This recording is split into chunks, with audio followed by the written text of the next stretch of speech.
increíble! La presidenta Claudia Sheinbaum anuncia aumento al salario mínimo para el 2025. Uno de los grandes éxitos de la 4T ha sido el aumento al salario mínimo. Innegable. Y que siga aumentando el salario mínimo, que es muy importante. Que cada salario mínimo llegue a 2.5 canastas básicas. Que hoy en día el salario mínimo ya está alcanzando a estos sueldos de profesionistas. Para que estos salarios de profesionistas, si hay también interés de los empresarios en también unirse a esta acción. La mayoría de los empresarios y empresarias están de acuerdo. ¿Trabajar como ingeniero o poner mi puesto de tacos?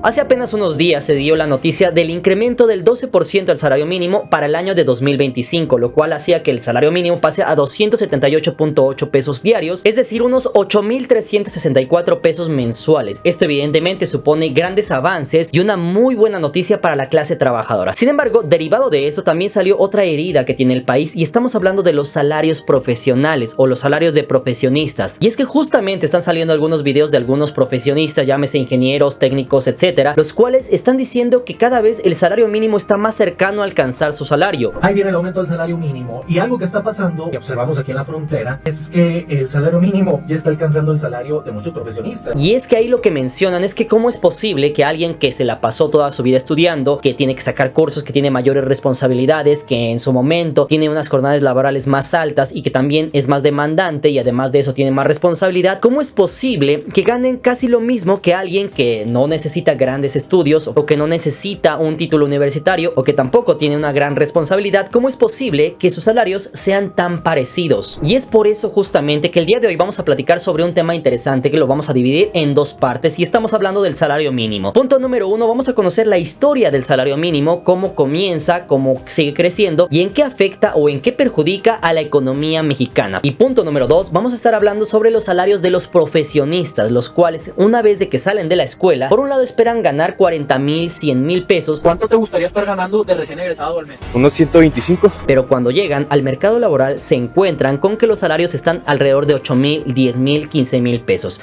¿Listos? Comenzamos.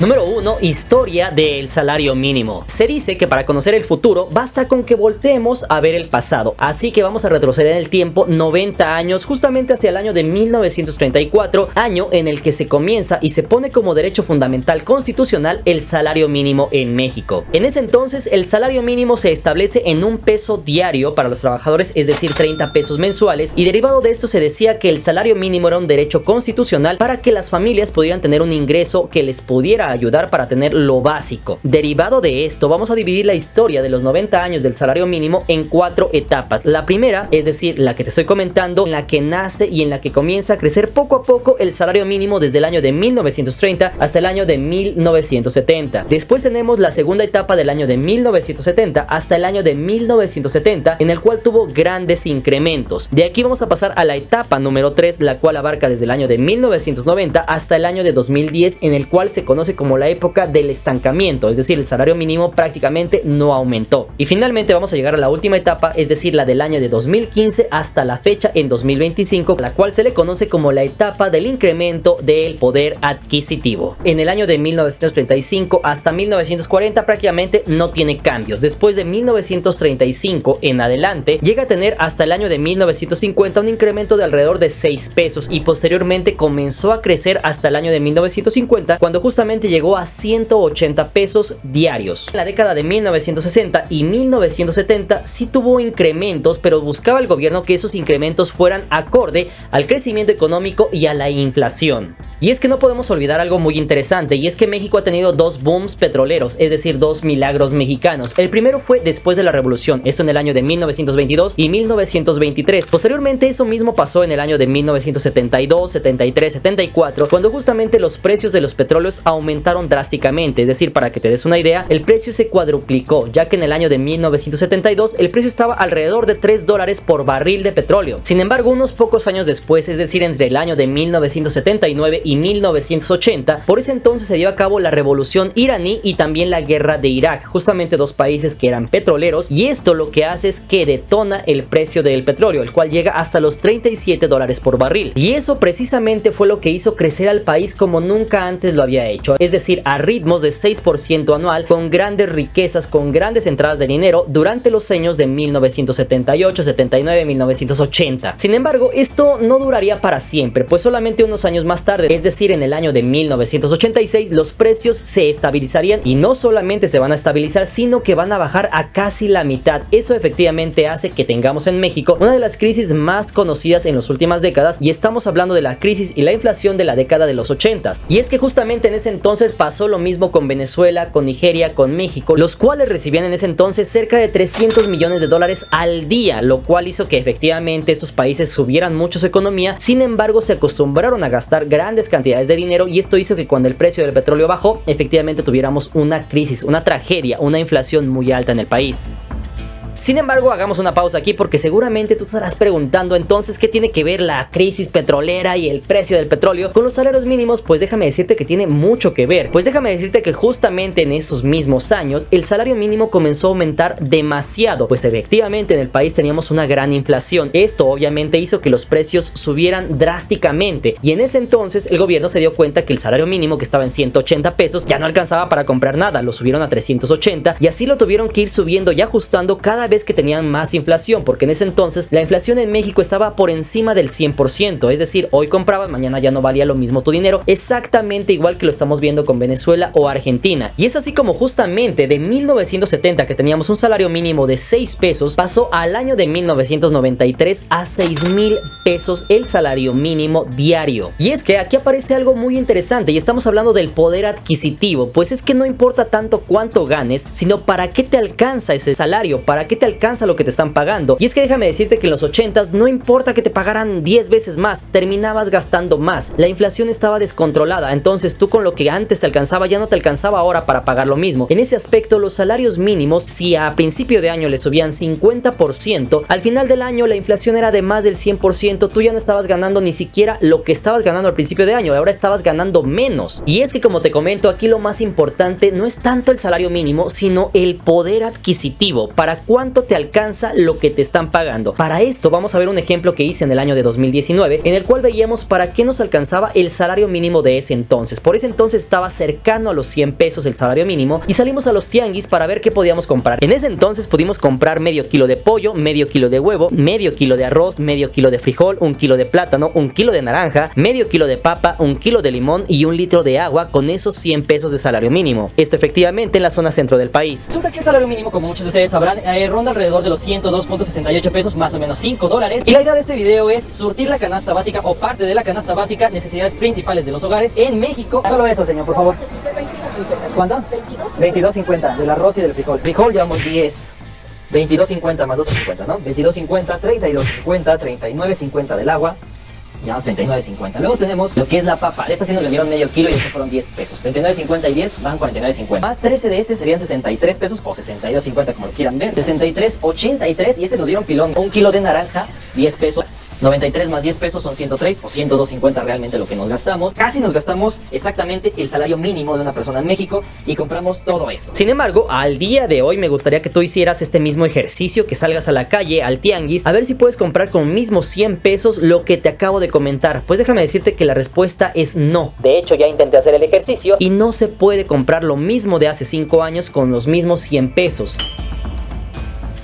Y es que aquí aparecen dos nombres que efectivamente hacen que nuestro dinero cada vez valga menos. Por un lado tenemos la depreciación y por otro lado tenemos la inflación. Hablando de la inflación, el año pasado estuvo alrededor de 4.5%. Y te voy a poner un ejemplo muy sencillo. Si digamos que tú ganabas 10,000 pesos en tu trabajo en el año de 2023, cuando llega el año de 2024 tu jefe te dice, ¿sabes qué? Que te voy a aumentar tu sueldo 3%. En ese entonces tú dices, ¿sabes qué? Que ya no voy a ganar 10,000, voy a ganar 10,300. Sin embargo, lo que no te estás dando cuenta es que la inflación fue de 4.5%. En ese aspecto, 1.5% de la inflación está haciendo que tú ya no ganes los mismos 10,000 que tenías, sino que ahora estés ganando un poco menos. Es decir, tendrías que ganar alrededor de 10,450 pesos. Y por otro lado también tenemos el tema de la depreciación, es decir, el dinero cada vez pierde valor. En ese aspecto, el ejemplo más sencillo que te puedo dar es del dólar. Un dólar en el mismo año de 2019 lo podías comprar con 18 pesos más o menos. Sin embargo, a día de hoy está entre 20 y 21 pesos, es decir, una depreciación de entre 10-15%. 10%. Y es que aquí vamos a terminar con un ejemplo muy sencillo con el cual vas a terminar de entender todo esto. En el año de 2019 teníamos un salario de alrededor de 100 pesos. Actualmente, en 2025, tenemos un salario cercano a 300 pesos, es decir, casi 3 veces más. Sin embargo, esto no quiere decir que los precios van a ser más bajos o que ahora tú vas a poder comprar 3 veces más. En el año de 2019, el carro más barato que podías comprar era el Nissan March, que costaba alrededor de 160,000 pesos nuevo de agencia. Sin embargo, solamente 5 años después tenemos que el carro más barato que puedes comprar de agencia ya no cuesta 160,000 pesos, sino que estará alrededor de 300,000 pesos mexicanos. Y es que justamente todo esto se debe a muchos factores, pero uno de ellos y uno de los más importantes es que el gobierno gastaba más de lo que recaudaba, de lo que generaba. En ese aspecto tenemos que en la década de los 70s, de los 80s, tuvimos Juegos Olímpicos de 1968, el Mundial del 70, el Mundial del 86, tuvimos la creación de grandes mega obras como el Metro de la Ciudad de México, carreteras por todo el país. Eso efectivamente no es gratis, el dinero debe de salir de algún lugar. En ese entonces lo que el gobierno pensaba es que México ya era un país rico y que iba a seguir ganando lo mismo por muchas décadas, y para continuar ese estilo de vida que ya tenía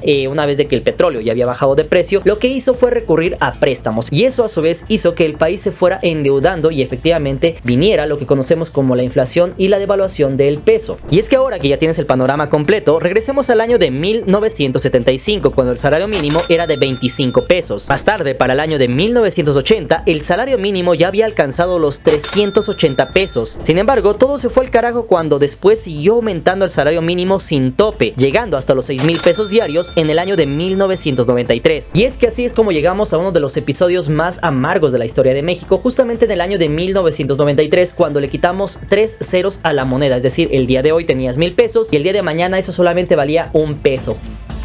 Justamente en ese entonces lo que también se hizo fue fijar el precio del salario mínimo en 8.5 nuevos pesos. En ese entonces, al parecer, el gobierno entendió que no podía aumentar los salarios de forma acelerada e indiscriminada, como si se tratara de regalar dulces a los niños, y mantuvo crecimientos bajos en términos salariales reales, es decir, solamente un poco por encima de la inflación. Sin embargo, siguió subiendo no porque el gobierno fuera bueno, sino porque la inflación y depreciación del nuevo peso hacían imposible que con 8.5 pesos diarios comprara lo básico para vivir. Y fue así como subió hasta 37.9 pesos diarios en el año 2000. 10 años después, solamente había llegado a 57.46 pesos, apenas y por encima de la inflación acumulada. Y a este periodo se le conoció como el periodo estabilizador y de estancamiento relativo. Es decir, por un lado los salarios no aumentaban casi nada prácticamente, pero por otro lado permitieron estabilizar la economía, porque ya para el año de 2010 prácticamente nadie ganaba el salario mínimo de 1,723 pesos. Por ese entonces la mayoría de los mexicanos ganaba entre 3,000 o 4,000 pesos mensuales, lo cual ya alcanzaba para los gastos básicos, y de aquí llegamos a la etapa actual, la del crecimiento relativo de 2015 a la fecha. Como punto de arranque tenemos que el salario mínimo pasó de 57.46 pesos diarios en el año de 2010 a 70.1 en 2015. Sin embargo, desde entonces se adoptó una política de recuperar el poder adquisitivo del salario mínimo, que como ya te comenté era insuficiente para las necesidades básicas de una familia. Fue así como en 5 años, para el año de 2020, pasó de 70.1 a 123.22 pesos, mientras que en el norte era de 185.56 pesos, y hoy, 5 años después, en pleno 2025, llegará a 278.8 pesos diarios, es decir, unos 8,364 pesos mensuales. Y de hecho, aquí vamos a ver un tema interesante, y es que, como ya te comenté, una cosa es que tengas un salario mínimo alto y otra cosa es que tengas un salario mínimo que te permita tener un poder adquisitivo real y bueno. Y para ejemplificarte esto de una forma más sencilla, vamos a ver un video en el cual hicimos a principio de año. En este video hice lo mismo que en el año de 2019, es decir, salí a comprar las mismas cosas, pero ya no con 100 pesos, sino con el salario mínimo de este año, de 2024, es decir, 249 pesos. En ese punto nos llevamos una sorpresa, es decir, pudimos comprar lo mismo que compramos en el año de 2019, sin embargo, nos sobraron todavía 50 pesos. 250 pesos es el salario mínimo actualmente en México. Evidentemente puedes ganar más. ¿Cómo han visto el tema del cambio? Se gana más, pero se gasta más. ¿Cómo ven todo eso? Así que no se diga más, comenzamos y acompañamos. Por todo esto, estamos hablando del kilo de naranja, kilo de papa, kilo de limón y kilo de plátano. Gastamos 88 pesos. Hace 4 años compramos medio kilo, ahorita ya compramos 1 kilo. Luego compramos medio de frijol y medio de arroz. Esto nos costó 20 y 13, 33. Y por esto, que es una cantidad de pollo, son 30 pesos. Y después medio de huevo por 20 pesos. 1 litro de agua por 15 pesos. 13 pesos. Esto, mis hermanos, nos dio la cantidad de 186 pesos gastados de los 250 o 249, si hablamos así como debe ser, del salario mínimo para comprar esto. Y nos sobró esto, 66 pesos. En ese aspecto, para que te des una idea, el poder adquisitivo del salario mínimo de México del año de 2023 con el de 2019 había aumentado. Y es que justamente pasa algo muy interesante en estos temas. Por un lado, vamos a tomar el ejemplo de Argentina. En últimos días se han visto muchos videos en los cuales se menciona que el peso argentino ha sido la moneda que ha tenido mayor revalorización a nivel mundial, incluso por encima de Brasil, de México. Y dicen los argentinos que su moneda se ha revalorizado, que es un superpeso argentino. Justamente ahí viene algo interesante, y es que sí, en efecto, tal vez su moneda se ha revalorizado. Sin embargo, eso no significa que los argentinos puedan comprar cosas más baratas que antes, o que puedan comprar 2-3 veces más lo que compraban hace 2-3 años. El peso argentino es la mejor moneda, la que más se ha fortalecido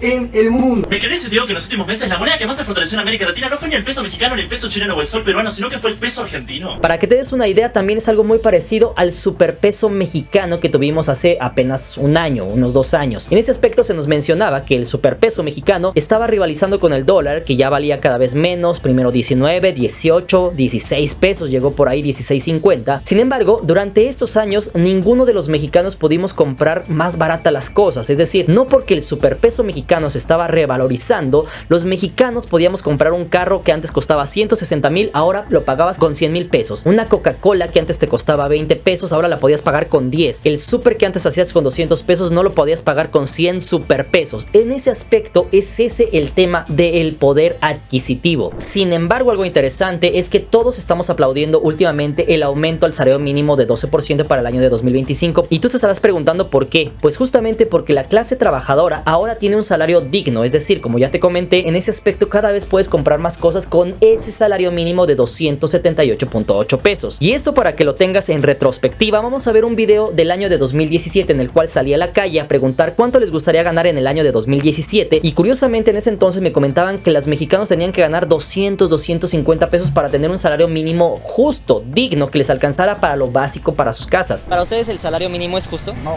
nos pagan 60 al día y pues, con 60 yo no voy a comer. No, para nada, no, para nada. ¿Usted le alcanzaría el salario mínimo para sus gastos? No, para nada. A nadie. ¿Cuánto cree que debería ser más o menos un salario mínimo justo? 200 pesos diarios. Pero la gente humilde es la que más necesita de eso. Cuando menos un salario de 250 pesos al día, más o menos. Y con eso más o menos la van librando. Porque de ahí tienen que pagar renta, transportes, comida, escuela y todo.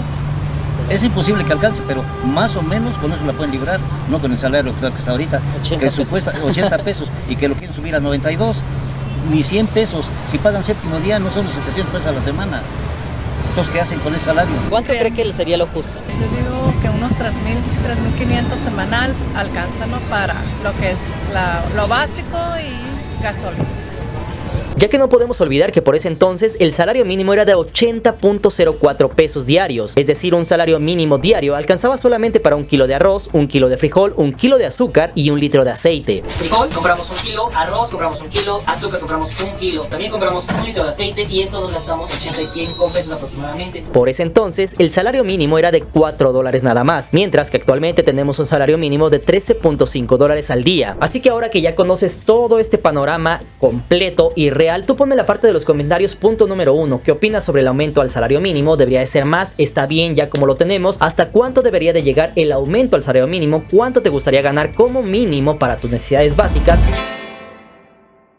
Y ahora sí, vámonos con el punto número 2, y estamos hablando de estudia para que ganes mucho dinero. ¿Cuánto esperas ganar en tu primer trabajo una vez que salgas de la universidad? Pues 10,000, pero pues yo espero que en el futuro pues ya, o sea, poco a poco pues vaya incrementando. ¿Cuánto te gustaría estar ganando de recién egresado al mes? Unos 125, unos 50,000. 10, 12,000. ¿Cuánto esperan ganar cuando se gradúen? Entre 15 y 20. Igual, 15, 20. Haciéndome optimista, unos 20. Yo, pues yo creo que unos entre 15,000 a 20,000 pesos sería como mi expectativa. Hasta este punto supongo que a muchos de los que están viendo este video les pasó algo similar, es decir, sus padres en su momento les dijeron: ve a la escuela, estudia para que ganes mucho dinero, para que te puedas comprar una casa, para que puedas comprar un carro del año, para que puedas darle una buena vida a tu familia. Y es que sí, en cierto punto es verdad, tener una buena educación te abre muchas puertas. En teoría te debería hacer mejor persona, y en teoría también te debería de dar herramientas para afrontar la vida desde otra perspectiva, además de aprender a resolver problemas de forma más eficaz. Sin embargo, ¿qué pasaría si te dijera que eso de ganar mucho dinero, pues al parecer ya no es del todo cierto? Y es que hasta este punto, ¿cuántos profesionales profesionistas que están viendo este video no pasaron toda su vida estudiando, es decir, desde los 5 años se fueron al kinder, luego se fueron a la primaria, secundaria, llegaron a los 18 años a la preparatoria, de ahí nos fuimos a la universidad y salimos de la universidad con 23 años. En ese punto tú lo que decías es: por fin voy a poder cumplir mi sueño, voy a entrar a una empresa, voy a ganar mucho dinero, me voy a comprar una casa, voy a comprar un carro del año, me voy a comprar un Ferrari, voy a tener muchos hijos, etcétera, etcétera. Sin embargo, cuando llegas al mercado laboral te topas con la realidad, y es que los sueldos están alrededor de 10,000, 15,000 pesos. En ese punto tomas el trabajo, supongamos que comiences ganando 10,000 pesos mensuales y dices: ¿sabes qué? Que no importa, y en 5 años voy a ganar más. Llegan 5 años y tal vez ya no ganas 10, ahora tal vez ganas 13,000. Sin embargo, no te alcanza el dinero y dices: le voy a echar más ganas, voy a hacer más trabajo y me voy a impulsar más. Pasan otros 5 años y tal vez ya no ganas 13,000, ahora ganas 17,000, 18,000 pesos. Ahora ya te ascendieron, tienes más responsabilidades, pero te das cuenta que incluso con esos 18,000, 20,000 pesos no le puedes dar una gran vida a tu familia, tal vez no te puedes comprar una casa, y es justamente esa realidad a la que se enfrentan muchos mexicanos que son profesionistas actualmente. Sin embargo, hasta este punto tú te estarás preguntando entonces por qué nos decían eso de que estudia para que ganes más. Pues déjame decirte que eso quizás venga desde los años 1940, 1950, y lastimosamente el México de los 50 no es el mismo México que tenemos actualmente. Y es que si nos ponemos a pensar, por los años 50 o 60 había realmente muy pocos ingenieros titulados, pocos médicos con alta especialidad, pocos abogados especializados, pocos contadores con buen nivel de estudios. Por lo tanto, ser un ingeniero que sabía cómo construir un puente o construir mega obras, esto en el México de 1950 era como una Coca-Cola en el desierto, y evidentemente le iban a dar muy buenos sueldos. Esto efectivamente es simple oferta-demanda. Si tú eras el único doctor que sabía hacer una cirugía en el año de 1950, era obvio que te iba a llover el dinero, que ibas a ganar lo que tú quisieras porque eras el único en un país de 20 millones de habitantes. Y esto justamente posiblemente es lo que pasó y de donde nació esta leyenda urbana, porque justamente en esos años de 1950, 1960, muchas familias dejaron las zonas rurales y se vinieron a las grandes ciudades. Entonces, supongamos que un padre de familia llegaba y iba a una colonia bonita a llevar a su familia de paseo, y entonces veía a un ingeniero o llegaba a trabajar con un ingeniero, el cual tal vez tenía 3 camionetonas del año, tenía 2, 3 casas, tenía su familia viviendo en la Condesa, en la Roma, sus hijos en escuela de paga. Entonces él decía: mira, se gana muy bien siendo ingeniero. Lo que hacía es que le decía a sus hijos: estudien para que ganen bien, para que tengan una casa, para que tengan carros. Entonces él, supongamos que era un trabajador, y él se esforzaba todo lo que podía para darle los estudios a sus hijos. Sus hijos en ese entonces lo que lograban era tal vez la preparatoria, se casaban y ellos mismos le transmitían esa misma idea a sus hijos. Ya por los 70s, 80s le decían a sus hijos: estudien para que puedas ser alguien en la vida, para que puedas ganar mucho dinero, tengas casas, tengas carros. Esos hijos, que ahora son los nietos, comienzan a crecer y llegan a la edad de los 20 años en los 2000. En ese entonces, cuando salen de la carrera, se dan cuenta que el México de 1950, de 1960, no es el mismo México del año 2024, 2025. Y es que ahora ya no hay solamente un ingeniero que haga ese trabajo, ya hay miles de ingenieros que hacen ese trabajo, porque así como tus abuelos y tus padres te dijeron que estudiaras, lo mismo hicieron millones de familias, y por lo tanto hubo miles o millones de estudiantes que hicieron eso mismo para ganar más dinero. Y como ya te comenté, esto se trata de oferta-demanda. Ya hay más profesionistas y hay poco trabajo, pues entonces le doy el trabajo al que esté mejor calificado y que me cobre menos. Y es que de hecho, si no me crees, según la revista Cielo, como ya te comenté, de 1950 a 1980, México experimentó un crecimiento como nunca antes. Su PIB creció alrededor del 6% anual. La población se disparó, pasando de 26 a 67 millones de habitantes. Pero también los jóvenes que estudiaban pasaron de 2.3 millones a 6.1 millones. Sin embargo, eso no fue todo, pues para 2020 la población aumentó hasta 120 millones de habitantes, de los cuales la mayor parte ya no vivía en zonas agrícolas, sino un 77% en ciudades, por lo que el número de estudiantes pasó de 7.8 a 10 millones de estudiantes. Es decir, entre más mejore la economía de un país, esto también aumenta proporcionalmente la cantidad de universitarios y educación básica en un país. Y hasta este punto no me malentiendan, esto efectivamente es una gran noticia, porque hace que México ya no sea un país analfabeto. Es decir, en ese entonces México seguramente era uno de los países más analfabetos de todo el mundo. Actualmente el panorama no ha cambiado demasiado. Incluso actualmente nos encontramos en la posición número 103 de 184 países, es decir, tampoco estamos en los mejores lugares, pero al menos ya no tenemos los mismos rezagos de hace algunos años. Y es que si no me crees, según el portal Cielo, podemos ver en esta tabla como en el año de 1940 teníamos 20 millones de habitantes, pero solamente había 23.106 mexicanos matriculados, de los cuales más del 90% eran hombres, es decir, solamente el 0.11% de la población era matriculada. Es por eso que un licenciado o un doctor o un ingeniero dinero eran súper bien pagados en ese entonces, sobraba trabajo y faltaban profesionistas. No obstante, 40 años después, en el año de 1980, ya éramos 67 millones de habitantes y ya había 731.147 matriculados. Esto con un 70% de hombres y un 30% de mujeres. Es decir, ya habíamos pasado de 0.11% de matriculados a 1.1% de la población. Eso permitía que aún pudiéramos conseguir buenos trabajos si contabas con una licenciatura en ese entonces. Sin embargo, 40 años más tarde, en pleno 2019, ya éramos 120 millones de habitantes con una matrícula de 4.209.860 matriculados. Esto con 49.4% de hombres y 50.6% de mujeres, siendo un 3.5% de la población total. Y es que debes de saber que esos números no han descendido, sino que han incrementado año con año. Y es por eso que llegamos hasta este año en el cual hay más profesionistas que puestos de trabajo, y eso efectivamente hace que cada vez los salarios sean más bajos para los profesionistas, o si no más bajos, por lo menos se mantengan o se congelen. Y es que aquí llegamos a la cruda realidad que ya te comenté al inicio del video. Por un lado tenemos de que cuando efectivamente tú sales de la escuela esperas ganar mucho, pero te lleva la sorpresa de que estás ganando lo mismo casi que el salario mínimo. Cuando salgas de tu carrera, ¿cuánto dinero esperas ganar?